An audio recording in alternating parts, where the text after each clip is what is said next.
Absolutely. And you're absolutely correct that it's difficult to have empathy and sympathy for the other in the midst of war.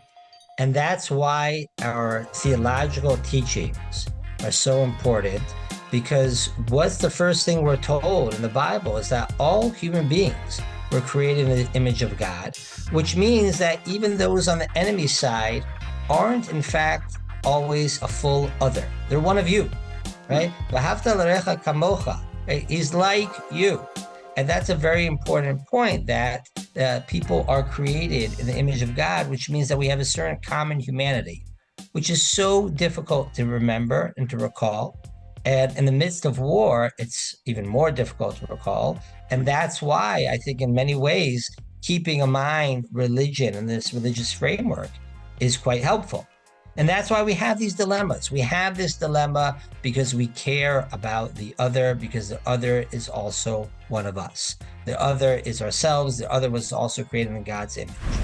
Hello and welcome to the Z3 Project podcast. I'm Amitai Freeman, the director of the Z3 Project and the host of this podcast. In today's episode, I had the great honor of hosting and having a conversation with Rabbi Dr. Shlomo Brody, the executive director of Matai, an organization that enables Jewish families to navigate an increasingly complex healthcare journey, particularly in dilemmas of aging and end-of-life treatment. They also talk about organ donation. It's an incredibly important organization thinking about these issues.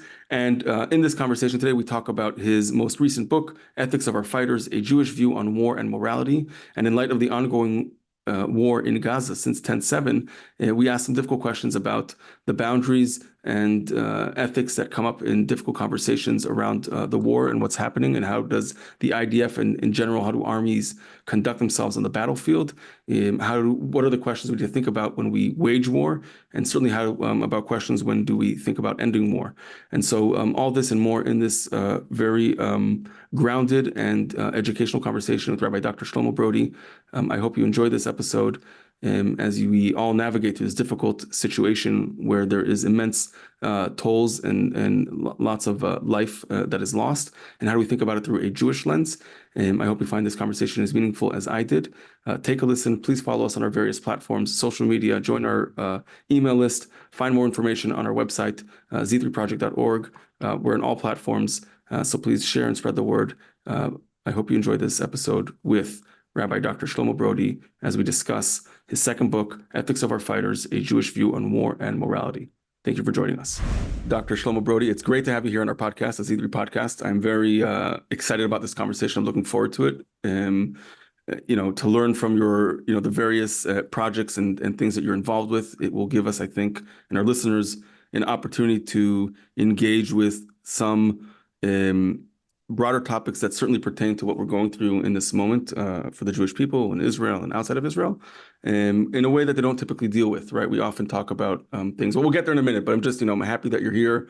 It's great to have you on our podcast, and looking forward to this conversation. It's great to be together and to talk about serious issues in a serious way. Yeah, it's great. So, we're going to talk about a variety of issues, but before we jump into it, I think it would be helpful. We typically ask our guests to share a little bit about themselves, just from a professional perspective, how they got to this moment, to contextualize for our listeners who might not be familiar with your background.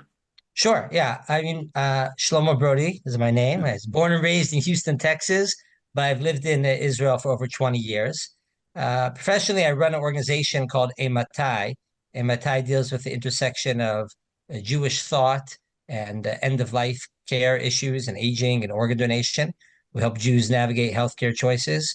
And it's really a reflection of many years of thinking about how Jewish wisdom can guide people on really matters of practical ethics. I'm less interested in ivory tower types of discussions. Those are important. But, in Matai, we really want to try to help people. And that's really where my interests lie in many ways, is try to make Jewish wisdom relevant for some of our contemporary dilemmas.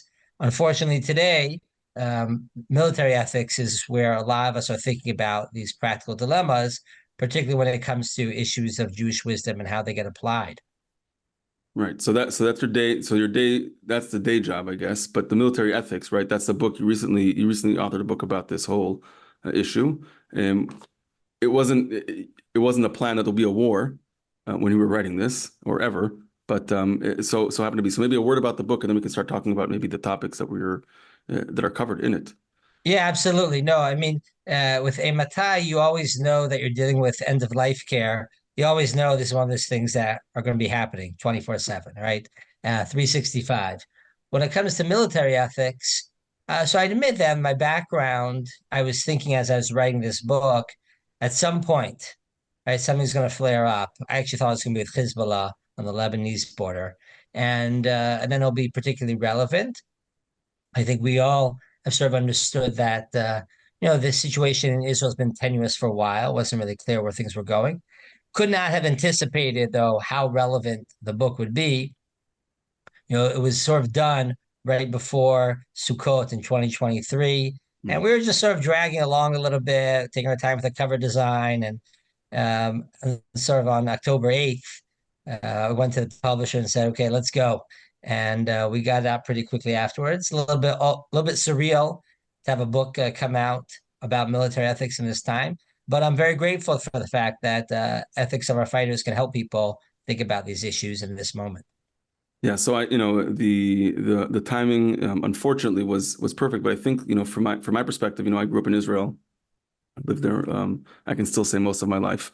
I think that what I find interesting in the context of Z3 and the work that we do is that there are questions, you referred to maybe before as like applied Jewish wisdom that we kind of neglected over a millennia because we weren't required to think about them in a serious way. So there were theoretical, and they have been examples of theoretical debate around some of similar questions, maybe, and some even created, minor storms, right? There was a couple years ago, I think it was probably, I don't know, 5 or 6 years ago now, a book, Torat HaMelech, where there was a conversation about the morality of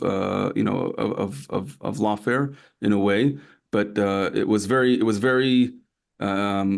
it came off very extreme because it was very hypothetical. It seemed very not hypothetical, but it didn't seem practical, right? So hypothetical was the right term, but it wasn't supposed to be, thought about. And the criticism was correct. But now I think, what I find very interesting about, the book that you wrote, and I've read several of pieces that relate to it, is that it's much more, it's much more realistic, and it takes into account the realities in which we live, and it's not so much about, like a lumdus, like a kind of like like an academic maybe approach to learning Jewish law, but really like now that we are in this moment, we have a sovereignty, we have a nation, we have an army. There are real questions we have to ask ourselves, and I find that on the one hand, unfortunate that we need to ask them, but I'm grateful that we have a beginning of a conversation around this in a way that maybe hasn't been done yet. So I'm excited, I'm looking forward to hearing because more about this, and I'm curious to follow through maybe like um, uh, the argument as it's structured in the book, and we should go through it because every day there's something that comes up in an ongoing conflict that makes us ask, are we doing the right thing? Are we asking the right questions? Are we guiding ourselves in a moral and ethical way in this moment? And there's a lot of focus on it. We can and so maybe we can start off with that, right? Like where's the point of departure in this conversation? Yeah, absolutely. I mean, I think that when we think about these issues, as you say correctly, I want to be very practical and very real world and relate to, I think, people's natural Jewish intuitions, if you will, which draws upon Jewish texts and Jewish wisdom, but also upon Jewish history. We didn't have power for many centuries. That was a bad thing, right? We suffered because of that. The silver lining, if you will, and I'm not even sure so much the silver lining, though, is that we didn't have to think about some of these dilemmas of how to use power wisely and ethically. Of course, today, I think that something about the Jewish psyche today correctly says now that we have power, we don't want to use it the same way, same evil way. Others used it against us. We want to use it wisely and ethically.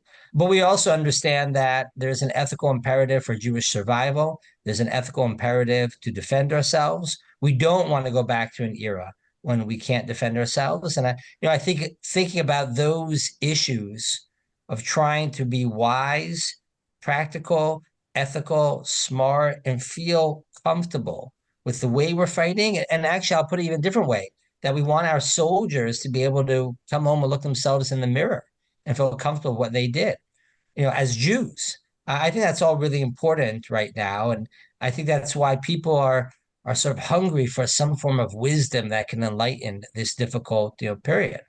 I think that the other thing that I found really interesting when writing this book and thinking about talking to people about when you bring Judaism to that conversation is people get a little bit nervous because of books like Torah Melech, but because of just in general, they're afraid that religion is going to introduce fundamentalism. The same way that we have fundamentalism from Hamas or ISIS or Al Qaeda or Hezbollah, whatever it might be, there's this fear if you start introducing biblical values, Jewish values, you'll lead to that as well.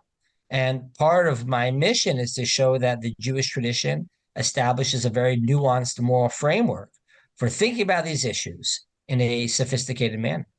So it can actually, in a way, maybe temper human. It's religion can either prop up the worst of our instincts, right, or the best of them, and temper each one of them. And I think that so if I'm hearing you correctly, you're saying rather than being hesitant of bringing in the religious conversation, we can actually use it to make sure that we are holding ourselves to a ethical standard that we can have a thriving society and a healthy one. Absolutely. And I think you're right. The balance of what is religion doing, not just as an individual level, but on a collective level. I think when people think about the combination of religion and nationalism, it gets people very nervous. But I think one of the most poignant moments in the book is I have a quote from Rabbi Shlomo Goren, who was the chief rabbi of the IDF for a couple of decades before becoming chief rabbi of Israel. And one of the things he says here is that the responsibility of rabbis is to temper the extremism of nationalism that sometimes was emerging at various points. And to remind people we have a universal message, an ethical message about the fact that all humans are created in the image of God. That's a very powerful religious message. We can provide some balance to the extremes of nationalism. And so, I just think that when looked at properly, religion, Torah, can serve as a really great framework, but not just framework, but balance against a lot of natural tendencies, which can end up with very evil results if they're not tempered.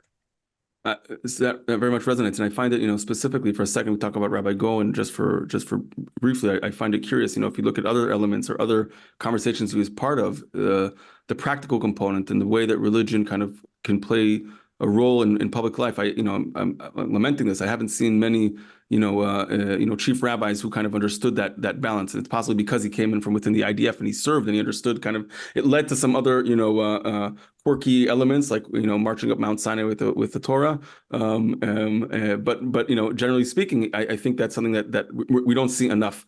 And I would argue, and this is not my original position, and it's not like such an earth-shattering one, but I think this is.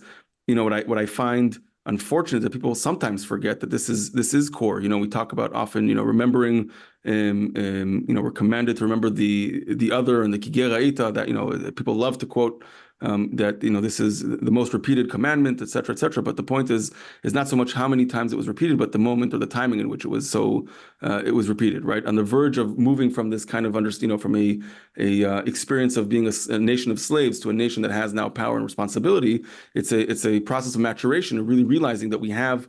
There is a huge potential for life and prosperity, but also a lot of potential for destruction and loss of life. So in this moment, we're seeing, we're kind of being pulled in. So maybe we can now, I'm curious to let's dig in a little bit more. Let's wade into the pool a bit more and talk about some specifics of this, because I think there's a lot of questions even today. And for example, right, we saw there was it was actually yesterday, but the assassination of Hania's children, right? And his grandchildren, right? So there's a question now, as a case, are they, their targets because they were active participants as terrorists? Was there something else going on? And, we don't talk about this example, but it's just that is an example of how this is happening on a daily basis, where we have to ask ourselves these questions. Absolutely. We need to be able to think for ourselves and to explain to others, but first and foremost, to explain to ourselves why we're doing it and how we're doing it. I think that the phenomenon today that war gets broadcast all across the world, which of course has existed for a few decades already, and Vietnam, I think, was a turning point in this, but today it's really acute how fast pictures and data can be transferred all across the world, and then sometimes in a very distorted manner. And so it's super important for us to not just look at pictures, but be able to step back and evaluate the morality of issues, because pictures can be very distorting. Sure, sure. So what are some of the considerations? We look at the ethics of war, right? I'm sure there's a variety of realms where this comes into play, from waging war to to ending it, and everything and anything in between. So what are some areas that we should be thinking about? Yeah, I think in general it's important to distinguish between when we go to war in the first place and how we fight a war. Mhm. They're really two separate types of questions. The question of how we decide to go to war, what justifies going to war in the first place, is a complicated one. And I think that there's a lot of temptations to say, well, it could be about there's some form of nationalist mission of conquest. It could be about revenge. And certainly after incidents, let's say like Pearl Harbor, or incidents like 10/7 or 9/11, right? So you have all sorts of instincts for revenge. But I think that the classic just war tradition, the ethical tradition, and I think the Jewish tradition stresses one major factor. Is this war necessary for defending your people? It's not about revenge. It's not about conquest. Is this a necessary means, and really also a last resort? Because we don't want to go to war. I mean, war is dangerous, not only for what we do to others, but also what can be done to us. You never know when you start a war where things are going to turn, what's going to happen. And so, I think always the critical question people have to ask, both at the beginning of a war and, of course, as a war goes along, is, well, what justifies going to war? Why is war really necessary in this case? I think if we want to apply it to our period right now, I think in 10/7, October 7th, it became very clear to Israelis and others around the world that Hamas was a significant, real, clear, and present danger, not just something which was a nuisance, and not something that was just, a little bit of a low-level threat, a war of attrition, but no, they're a very potent enemy. And I think that we should remember this. I mean, people have unfortunately forgotten this 6 months in. This is a real threat, and their continued existence with strength, with many arms and warriors, is a real danger to us. So, that's one question we have to think about. Then the question also becomes, okay, once you've gotten to the point where you justify going to war, then you have to ask, okay, well, what methods are legitimate? And here again, I think there's a little bit of an instinct where people say ideas like, well, all is fair in love and war. I mean, that if you say that all is fair in love and war, you're basically saying there are no rules. Right? Once it's justified to go to war, we can do whatever we want. Hamas says these things, by the way. They say it all the time. You can see some of their justifications for what they're doing. I don't think that's a healthy approach for us to have. I don't think that's the strong American approach, and certainly not the Jewish approach, which understands that even when you go to war, you still have to be thinking about how you fight a war and what makes a war ethical and the way you fight it. Yeah, so that's a great distinction between the decision and going to war and how to think about it. I do want to add something that I think is important for our listeners, is that even in 10/7, and I think it's worth repeating, we discovered, I mean, there were at least two levels here. One is that Hamas is a potent and an immediate threat to Israel, right? But related to that, or we can't remove the fact that there is a regional component here as well. So even if Hamas was, God forbid, more successful, like would they conquer all of Israel and succeed in that? Probably not. But I guess the real existential threat comes from the fact that Israel is surrounded by others as well who have similar intent, and the way that Israel responded to Hamas is a signal, immediate and down the road, to others who are part of this. And I think that's something that shouldn't be overshadowed, because and this will relate to also when we end the war, right? The question of what happens afterwards, and we'll get there as well. But I just thought it's worth mentioning at this point, so that people are familiar with the fact that this is not just, not to locate this only on the southern border of Israel, but there are many other people that are watching to see how this unfolds and plays out, and how the world responds to make decisions moving forward. Watching and acting already. I mean, we have, a low level, maybe war of attrition, you might call it, even with Hezbollah already.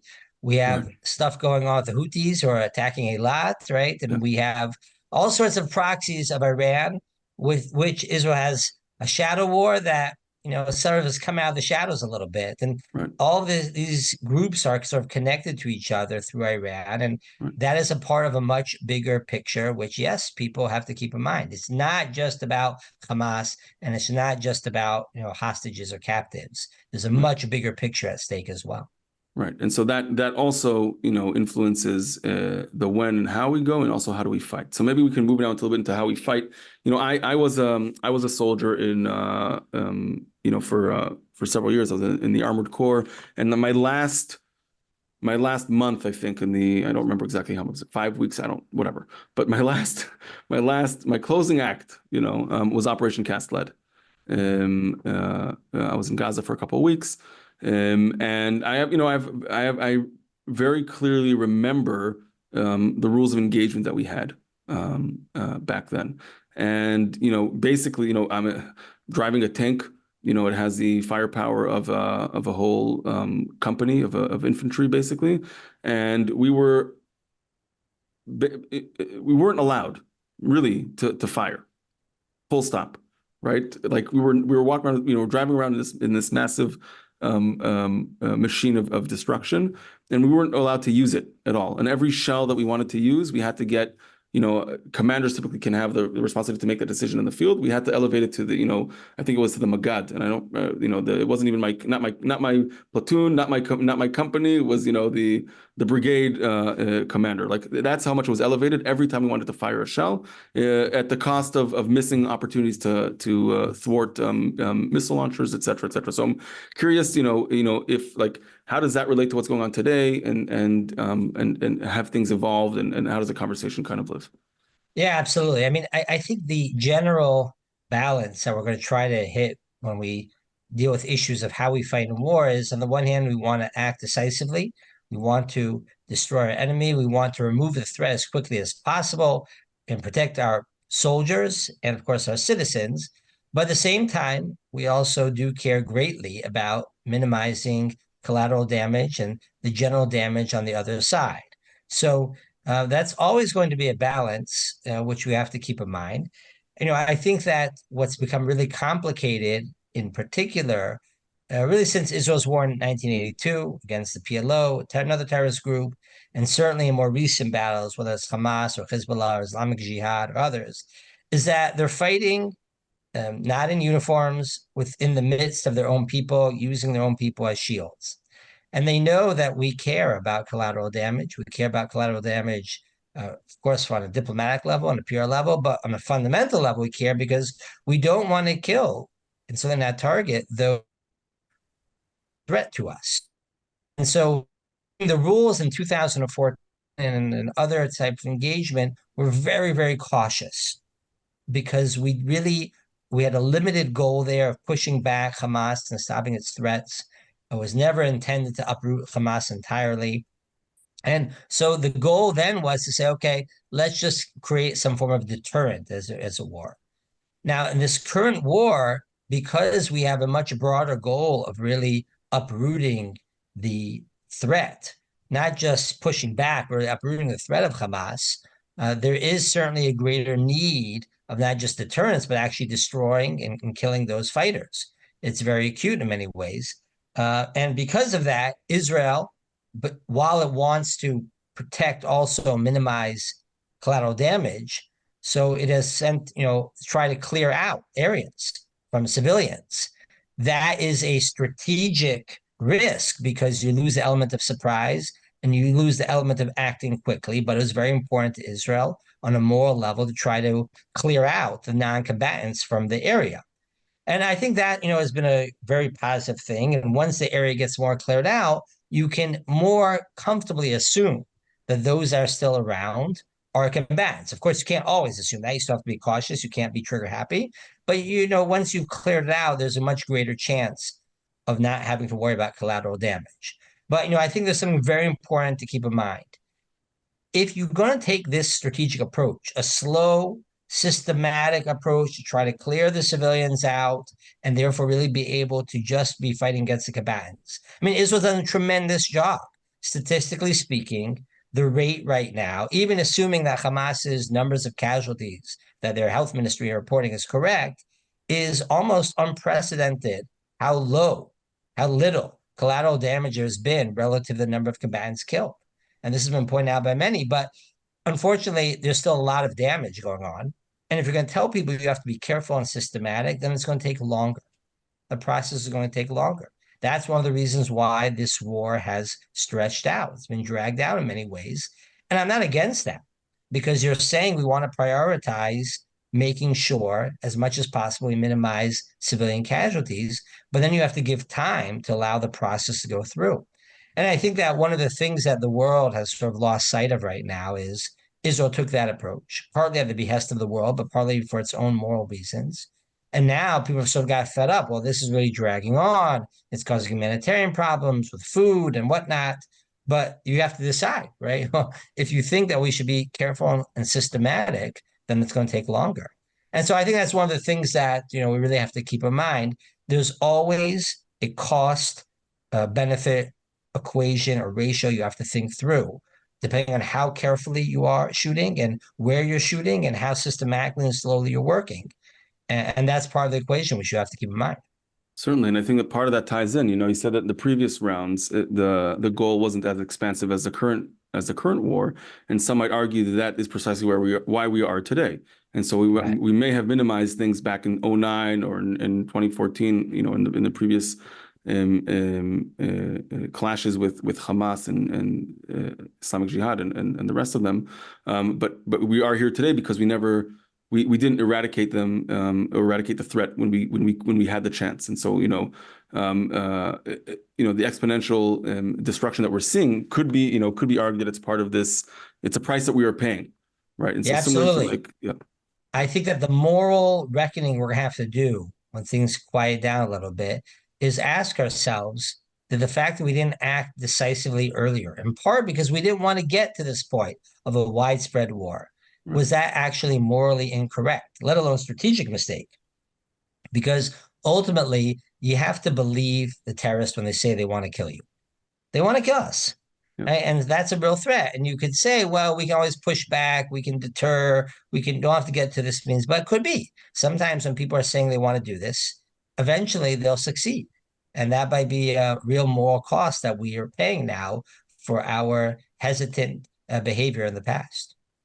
Yeah, so it's certainly not an easy question to answer, and I'm glad, honestly, that I'm not in the position where I have to make that decision, and yet, I was on the field and had to make similar micro calls, and thankfully, we could avoid catastrophe. But I think a question that's kind of looming a little bit here, or at least in the background, for many is, okay, there is, October 7th happened, and you can talk about like all the reasons that led to that moment, but there's only so many theoretical questions we can have at the same time. But we're in the war.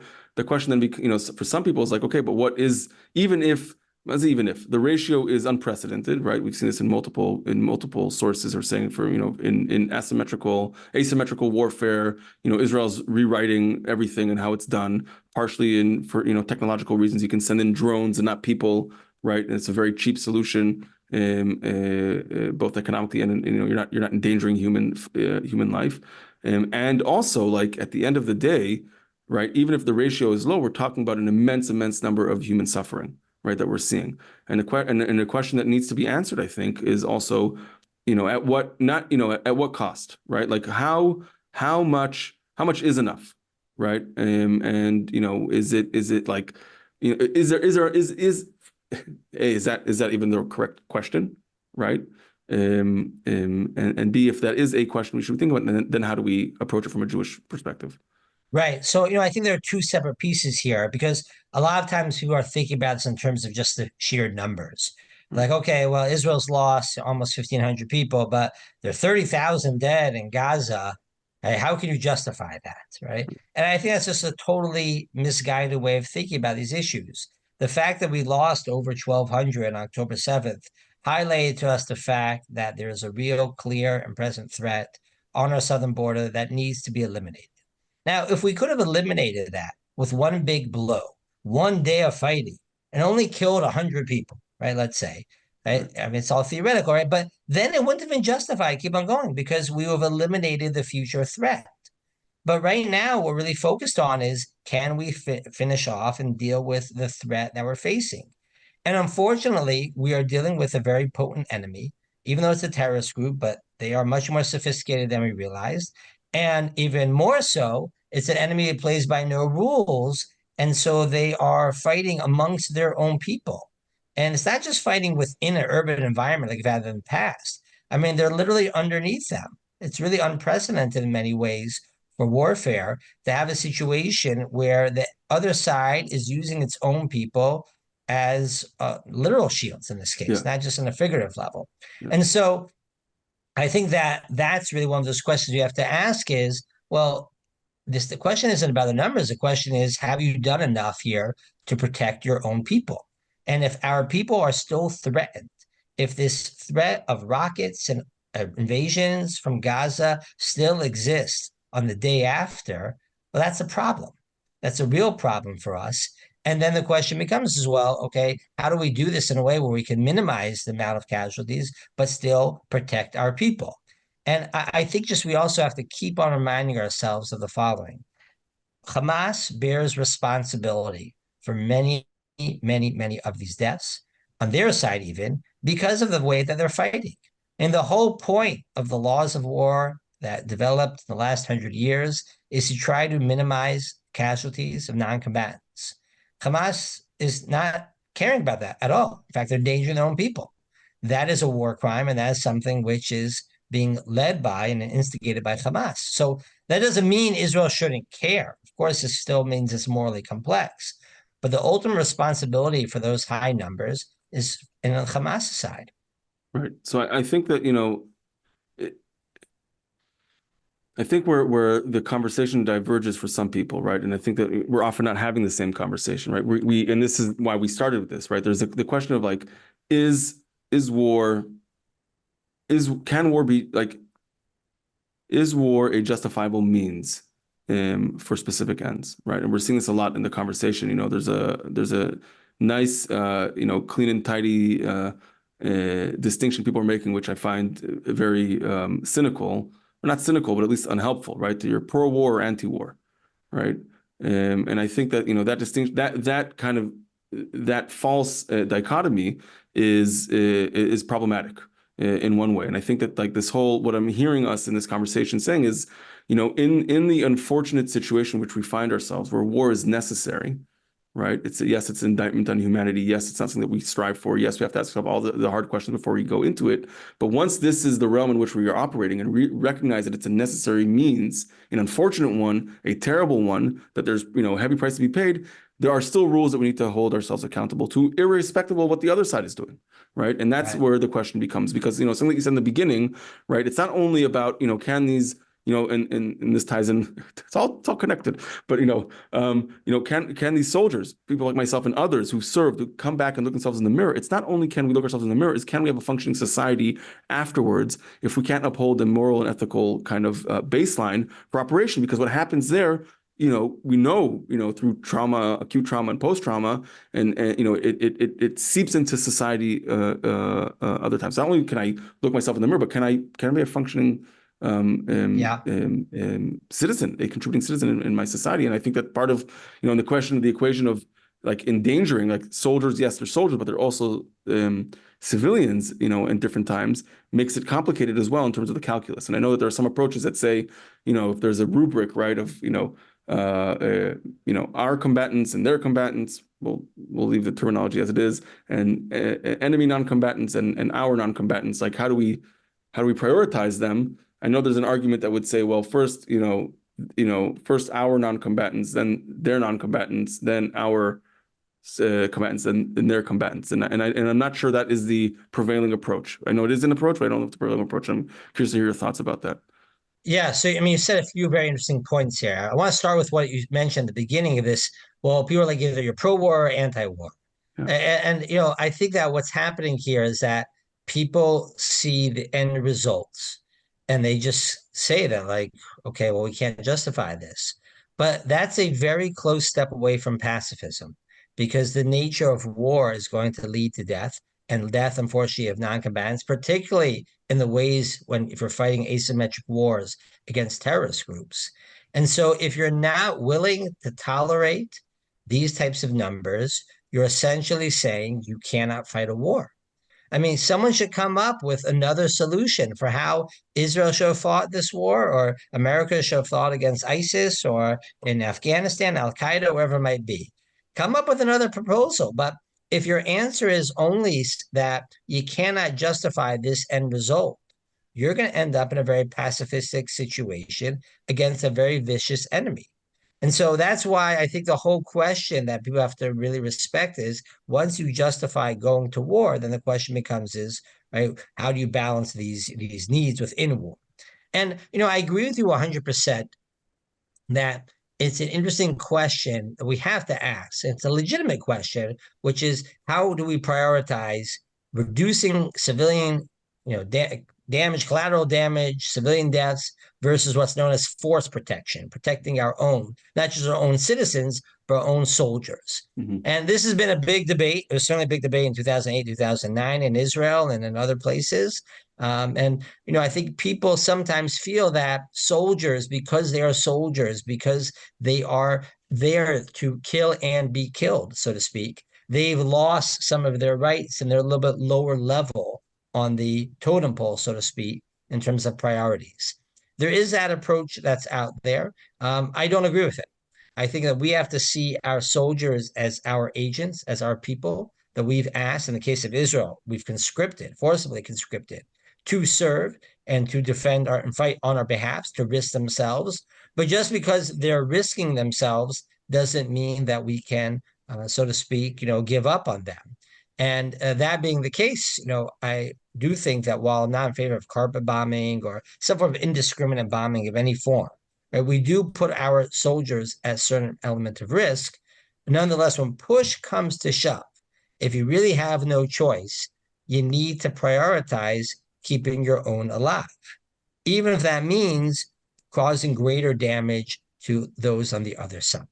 So I'll give you a classic case. You might have seen this in your own experience, but you're walking in an urban area, you're fighting an urban area, you have 3 houses there, one has terrorists, 2 have civilians, non-combatants holed up in it. You don't know which one is which.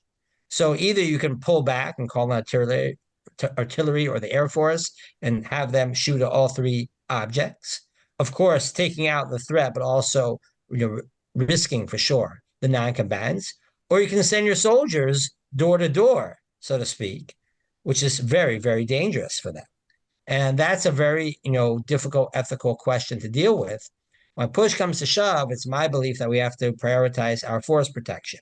But I know Israel at times wasn't doing that, and that drew a lot of complaints from soldiers who felt like they were like pizza delivery men, right? In other words, they're saying like, that's how they compared it to. Like, what is this? Like, we're going knocking on the door. We're totally exposing ourselves here. It's a very situation. Israel's done a lot to try to sort of have the both worlds. It's created sort of mini drones or robots that go ahead with cameras, see things. It's created technique to enter houses through a side, through a wall, and sort of keep the element of surprise. And I'm not against that, of course, by any means. But when push comes to shove, you got to decide who has your priority. And in my belief, that's our soldiers. Right. So I find that, a very helpful frame. And I think that often in this conversation, if we misplace, how we judge ethical or moral behavior, we can, it can lead us also to inaccurate decisions. And I think that like if the priority of the war and of the soldiers are to protect and one side, right, then that's where the responsibility lies, right? And a secondary one, is unfortunate as it is the other side. Now, that's not to say, by the way, this thing is very, very important and it should be stated. I know that, many Israelis, myself included, of course, right? I'm not excluding myself from this. It is very difficult in this moment to find empathy for the other side, right? It's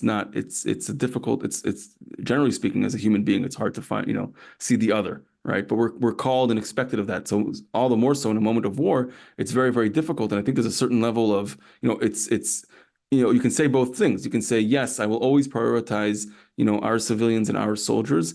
And also I know that there is a price to pay, there's a price that we need to be willing to pay that price, right? There's a heavy price and it's devastating, but this is war, right? This is war. And if I have to make, and making a choice means that we have to live with it also afterwards, right? And saying this is the price, right? And it cuts both ways, right? In other words, if we fail to protect our civilians because we made decisions, that's something we have to live with as well, right? And so it's, this is exactly, when Levinas says, he says in one of his lectures in 9 Talmudic readings, he says, Judaism is a religion for adults. I think what he means is like these are big decisions that we have to make. We have to live with them. This is not like some. It's not hypotheticals and social media kind of arguments to be made, but real life decisions that have implications down the line. Yeah, absolutely. And you're absolutely correct that it's difficult to have empathy and sympathy for the other in the midst of war.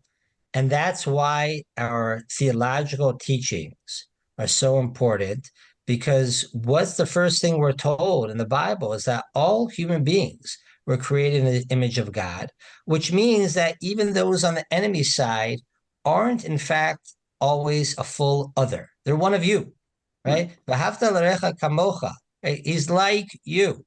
And that's a very important point, that people are created in the image of God, which means that we have a certain common humanity, which is so difficult to remember and to recall. And in the midst of war, it's even more difficult to recall. And that's why I think in many ways, keeping in mind religion and this religious framework is quite helpful. And that's why we have these dilemmas. We have this dilemma because we care about the other, because the other is also one of us. The other is ourselves. The other was also created in God's image. And in that respect, I think that's why we find ourselves in this, sort of dilemma. I think in many ways it also explains why we feel that on the other side, particularly in this war with Hamas or Hezbollah, they don't have those dilemmas because they don't see Jews, Israelis, many times Westerners, Americans, whatever it may be, as being created in the same image as themselves. And that is a very difficult situation, because you're fighting against people that don't have the same type of inhibitions against you. And you have to live with this fact that you're going to do what you're going to do because you think it's right, not because we're all living by and playing by the same rules. Right. The asymmetry of the warfare is not just in the battlefield, but it permeates to all the other realms as well, right? In terms of absolutely. It permeates, right, in terms of the framework of everyone's thinking about it. And so, it's not just it's a very good point that it's not just a matter of conventional armies versus guerrilla warfare. No, this is about a whole different mindset. And, the whole phenomenon of jihad, the whole phenomenon of fighting against those who are coming at this from a sense of real fundamentalism, of religious fundamentalism, is just a different way of thinking than Westerners or Israelis are operating under. And we have to recognize that, but not resort to those same tactics just because our enemy is doing so. Right. So if we can for a second, I think it would be helpful to actually name some sources or Jewish what's the word I'm looking for? Inspirations for like this approach, right? Because it's easy to say, it's easier to say what we're not, but if we can maybe spell out for some of our audiences who might not be so well versed, like what are the things that we stand for? Because we can easily come up with, like examples, of where Judaism can be interpreted to kind of tease out or elevate some pretty I'd say they can be twisted to be used for destructive kind of intuitions. But I'm also curious to hear if we can like name some of the things where we're called to be, we're called, to hold ourselves accountable and responsible for a higher calling. Yes, everybody was created in the image of God. Okay, that's a classical one, but what are some others? Yeah, well, that's a very powerful idea because, of course, it introduces a concept of inherent human dignity. But we also have a concept in Hebrew, we say, ish becheto yumat, that a person should die for their own sins, right? But children shouldn't die for the sins of the fathers, and the parents shouldn't die for the sins of the children, and certainly not for the sins of your neighbors, right? This is a very powerful idea expressed by the prophets, by Ezekiel, Yechezkel, and others as well, that I think is important. And if we're getting to the prophets, also, we do have this vision of a end days, of an eschatological vision, if you will, in which we don't have war anymore. Now, that doesn't mean until then, fight like, bloody hell, so to speak, right? In terms of do whatever it takes, right? And then we'll relax. No, it means that we should be keeping that in mind as well, that we want to minimize warfare until we get to those points. Those, I think, are very powerful ideas that we need to keep in mind. At the same time, we also have principles of understanding of self-defense. We have understanding that there's evil in the world, and not just world in general, but evil in our midst, which has to be removed. And I think we also have a very profound understanding that when push comes to shove, as universal as we might be, we do have a moral responsibility to our own, to our family, right? And then to our community and to our nation and to those that we share values and share a certain lifestyle with. That's part of what it means to be a nation. And a nationhood introduces a certain element of particularism, which doesn't mean, ignore the other, right? As we mentioned earlier, but it does mean that we are fighting in order to protect ourselves. That is our primary, or at least our initial first responsibility. So I think that's a very, very, important framework of thinking about these issues. And there's one other factor, which is a double-edged sword, but I think it's important to keep in mind. We have this concept in Judaism of Kiddush Hashem and Chilul Hashem, sanctifying the reputation of God or desecrating the reputation of God. And it really has two different connotations quite relevant for these purposes. On the one hand, we don't want to act in a way which desecrates the name of God because we are acting unethically. Right? That is a very, very bad thing. And you see ideas like this in the Bible, in the Talmud, and beyond. At the same time, certainly in the biblical ethos, one of the greatest desecrations of the name of God is that his people are being slaughtered with no response, that we are politically downtrodden. Is the classic, actually, example in the same book of Ezekiel that talks about this desecration of the name of God. And so, the idea to say that Jews could be led to slaughter like sheep, as we sometimes, describe it as, that we can be killed with no response, is also an element of desecration of God's reputation. And that is a very complex balance, right? Because on the one hand, you got to stay alive. And this is very important. You have to be able to stay alive, but also be able to thrive. At the same time, you want to thrive in a way in which you can be proud of, right? That you're behaving in a way in which others can look to you and say, this is God's people. So, that's a very difficult balance. But I think keeping in mind all of these principles of the inherent dignity of human beings who are created in the image of God, of our desire to only destroy or eliminate those who are killing us, to try to minimize warfare, is part of the same framework which also says make sure to defend yourselves, make sure to defend your own, and make sure that you don't have a situation where your people are downtrodden. We have to keep all those values in mind. And I think what makes the Jewish, what I call the Jewish multi-value framework of thinking of military ethics so potent is we're going to be keeping in mind these different values, and we're going to have to figure out which values we have to prioritize at certain occasions, because sometimes they clash with each other. And that is a difficult position, and reason people are going to disagree. But it's okay as long as we share the framework of thinking about these different values. You know who really scares me? The fundamentalist. And I define fundamentalism as those who just care about one value. So there are some who usually think about as fundamentalists who just care about winning and destroying the other. And there are some who just care about sort of this universalism and this sense of idea of saying, well, how can you justify someone else suffering when they haven't sinned against you? Both of them, I'm not equating the two of them. They come from different places, of course, but both of them share a similar flaw of keeping in mind only one value. And that's dangerous. Yeah. Yeah, that resonates and connects with some other conversations that I had. I think that part of what we're seeing in discourse and public discourse around this topic and others is I'd say a flattening of the conversation, right? Everything is very, very, it's either black or white, and there's actually no complexity, and there's no ability to say, well, actually, this is harder than it seems. And I think this was like off camera, but this conversation we had about social media and this as well came up in other episodes that I've had. But it's important, I think, to repeat because it's an arena where most of us spend, or a lot of us spend a lot of time, is that the whole, yes, the proposition of social media was greater connectivity between humanity, but in the end of the day, the conversation becomes so shallow because it's not an altruistic platform. It's meant to drive revenue for somebody, right? And so they built it in a way to maximize that. And the way to maximize that is to maximize attention and eyeballs. The way to maximize attention and eyeballs is to take extreme positions. And taking extreme positions is dogmatic and fundamentalist, means that you have to say something that is simplistic and unproductive in reality. Yeah, And so, absolutely. I mean, yeah, it's not just social media that's driving this, but right. certainly that's part of it. And the lack of complexity is really, really bothersome.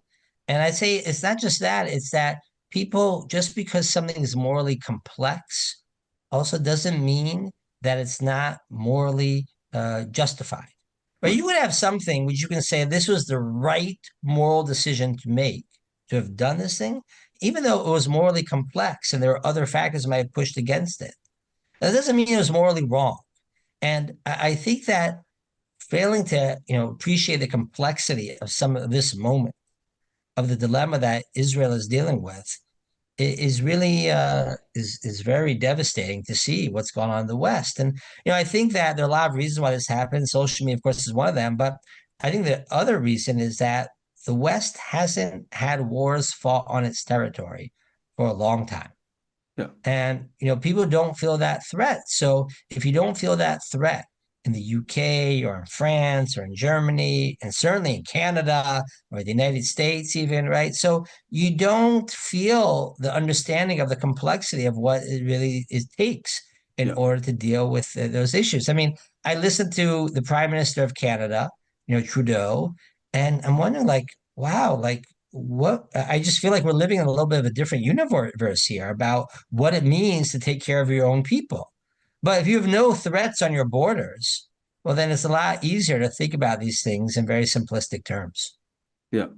Yeah, and it's an unfortunate reality. I think that part of what we're seeing is like the discourses between people in different stages of the Maslowian pyramid.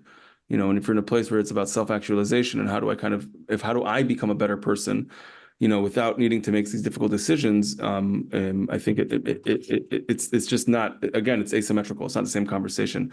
And related to that, I think, people like to, very early on, people were saying that 10/7 was Israel's 9/11.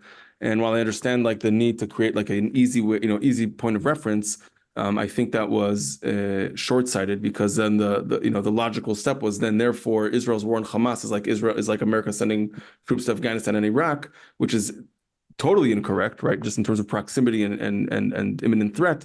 And so when people say, well, the war on terror didn't work in the Middle East, in Afghanistan and Iraq, it's like, yeah, but it's not the same case. It's not apples to apples. And so, I find that unhelpful and ultimately damaging to our ability to make ethical and moral decisions because we're holding ourselves to we're using a different context as a paradigm when it's totally not similar. Yeah, that's a very good point. I mean, I think the reckoning with how America responded to 9/11 is still ongoing. The initial, of course, the shock of 9/11 led Americans to be willing to do a lot of things. But Right. as you pointed out, I mean, it's a totally different type of threat. Yeah. What was going on in Afghanistan and certainly in Iraq, of course, right, which didn't turn out to be the threat that America thought it was. It's a totally not analogous situation. And so I think that part of what people are saying is, look, we, meaning America or Britain for that matter, got ourselves stuck in a bad wars and bad situations, did things that weren't necessary, and you're going to get yourselves stuck in the same type of position. That's why there's this tremendous sort of obsession in some ways about the day after. Right. What's the day after going to look like? Well, in America's case, in Iraq and Afghanistan, the day after meant your soldiers are back home, far away from any potential or perceived threat. In Israel's case, the day after is these people are going to be living right across our border within a really very short distance from our homes, from our children, from our bases, whoever it might be. So you have to think about those issues in very different ways. And of course, when you're thinking about the day after, you have a luxury of thinking about the day after when you don't feel an imminent threat anymore. So you don't have to remove something, push people back. But when you feel a threat still, and that's an ongoing threat, well, you're not thinking about the day after as much as dealing with today and pushing that back now. And so, I think that this attempt of well-intentioned and, I think supportive advisors and others from America and other places, I think is well-intentioned, but it's not really the right analogy. And you could be right that part of our initial Hasbara attempt to compare 10/7 to 9/11 might be backfiring in that respect. Yeah, yeah. So look, we're getting near the end of our time, and I'm just, if there's any, parting thought that you'd like to share, in terms of how to think about this moment as listeners are taking this in, and what are some helpful maybe questions to ask as we're seeing different reports and different pieces of data being thrown at us all the time from every which direction. It can be helpful for someone in the Jewish community and beyond who's thinking about this. What's the Jewish lens for some of this? Yeah, so I would stress 2 points. Point one is that if you look at the history of Israeli wars in asymmetric wars, starting in 1982 with the PLO and on, there were always in the midst of those wars cries from around the world saying Israel's being disproportionate, Israel's doing indiscriminate killing, whoever it might be. And afterwards, when you can look and study things in a level-headed manner, you've constantly seen how people, not Jews, not Zionists, not Israelis, but people or experts who really analyze what happened, they have constantly said, wow, Israel actually acted with great restraint. And it happened with regard to the siege in Beirut in 1982, and it happened in subsequent wars in Gaza and in Lebanon. It's one of those things where you've built up a track record already. And I think that Jews should take pride in the fact that despite the fact that we don't have many fans around the world and get accused of doing things we're not doing, Israel always is very discriminate in how it shoots and always is targeting what they believe to be a threat, to be the combatants. Of course, mistakes happen, right? And we saw this with the killing of the 7 aid workers, but that wasn't intentional, the same way that America didn't try to kill 40, members of Doctors Without Borders in Afghanistan in different incidents in 2015 and beyond. And so I think that, as people that, even if they're concerned or ambiguous Zionists, but they should just look at a track record and keep that in mind to understand that these are the principles of the IDF and these are the principles of Judaism that are being enacted here. The second thing I want to stress to people is, look, this is not simple. And it's not simple at a lot of levels, and this isn't going away anytime soon. And so in order for us to deal with the threats that we have on a diplomatic and a strategic level, of course, on a military level, we're going to need a lot of physical fortitude and physical strength to help us get through this, to be able to fight. But we're also going to need a lot of moral fortitude. We're going to need a lot of moral strength and understanding about why we fight and how we fight. And unfortunately, we're not going to get a lot of wisdom from TikTok or Instagram or even our soundbite politicians, right? So we need to look to sources of wisdom, Jewish wisdom, ethical wisdom, right? Ethical teachings that can help guide us and provide us with this moral fortitude. And I think I wrote the book in many ways, Ethics of Our Fighters, for myself, to prove to myself what I felt intuitively to be true, that Judaism provides a great moral framework for thinking about these issues. And what I hope that I've proven, certainly at least to myself, is that we do have a framework of thinking about these issues. And that framework is something we can rely upon when we have to deal with the morally complex decisions that are going to be coming up in the weeks, months, and possibly years ahead. And so I want to encourage everyone to build up their moral fortitude because we're going to be needing it. That's very helpful. And I think that, just to close the loop with the whole, where we started, I think that it's important to recognize that, instead of shying away from our Jewish traditions, wherever from whichever angle you're coming at it, to recognize that there's a great depth and richness in it, and it will, if anything, it will help us get through this moment. And I encourage, just as Rabbi Dr. Shlomo Brody has shared with us, to look at these sources and create and develop the moral fortitude that's necessary. So thank you so much for joining us for this conversation. I found it incredibly grounding and helpful in kind of in offering helpful ways to think about this difficult moment we find ourselves. And I really appreciate your time, and I look forward to our other conversations. But thank you. Thank you so much.